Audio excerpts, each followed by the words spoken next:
Welcome back. स्वागत है आप सभी का हमारे YouTube channel maths expert point में, यानी लेट्स क्रैक सीटेट में।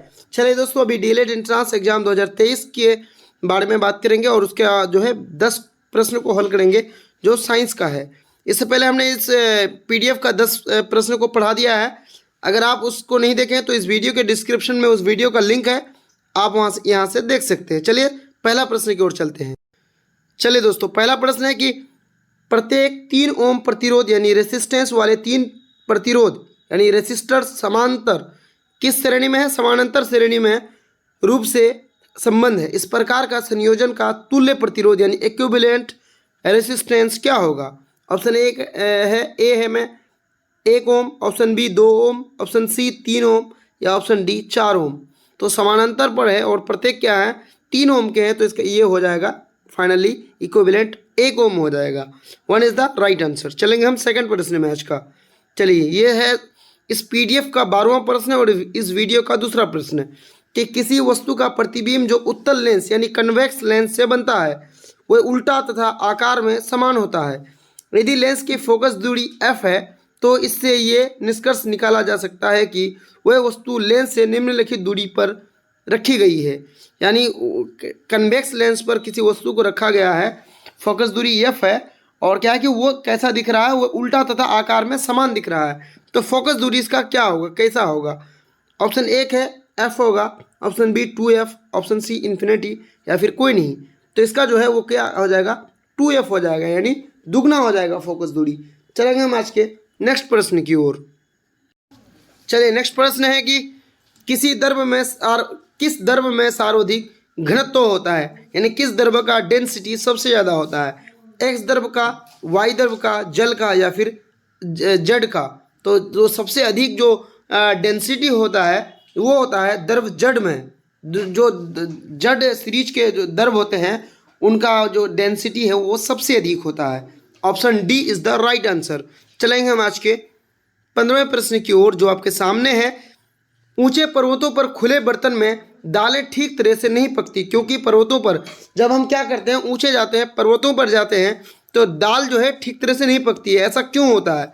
जल का क्वथनांक कम हो जाता है, या जल का क्वथनांक बढ़ जाता है, या आर्द्रता कम होती है, या फिर आर्द्रता अधिक हो जाती है? तो होता क्या है कि जब हम ऊंची जगह में जाते हैं तो जल का क्वथनांक जो है कम हो जाता है और ऐसी स्थिति में दालें सही समय पे नहीं पकती है, ज़्यादा समय लग जाता है। तो 1 यहाँ पर बिल्कुल सही आंसर होगा। चलिए, नेक्स्ट प्रश्न है कि किसी वस्तु का प्रतिबिंब सामान्य मनुष्य के नेत्र के किस भाग पर बनता है? यानी जब किसी भी वस्तु का प्रतिबिंब हमारे आँख में बनता है तो वो आँख के किस भाग में बनता है? ऑप्शन 1 में आपके सामने है कि आइरिस में बनता है, कॉर्निया, प्यूपिल या फिर रेटिना में। तो किसी भी वस्तु का प्रतिबिंब हमारे रेटिना में पड़ता है। D is the right answer. चलेंगे हम नेक्स्ट प्रश्न में। चलिए, प्रश्न आपके सामने है कि निम्नलिखित में से किस वर्ग के अंतर्गत अजैव निम्नीकरणीय वस्तु है? यानी किस, ऐसा देखिए 4 वर्ग दिया हुआ है, किस वर्ग में अजैव निम्नीकरणीय वस्तु होगा?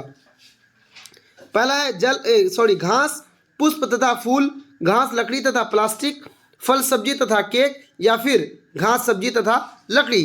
तो इसका सही आंसर होगा घास, लकड़ी तथा plastic. B is the right answer. चलेंगे हम 18वें प्रश्न की ओर। और ये बड़ा ही आसान सा प्रश्न है कि हमारे वातावरण में ओजोन परत के क्षरण का मुख्य कारण क्या है?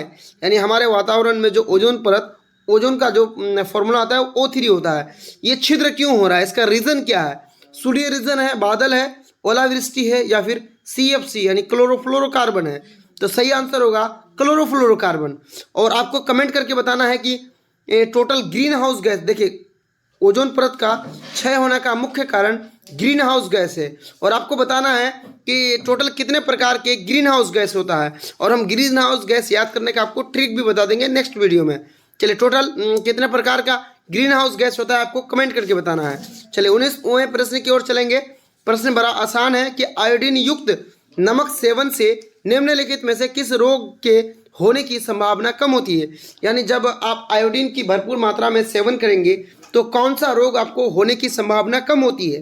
कैंसर, घेंगा, मधुमेह या फिर उच्च रक्तचाप?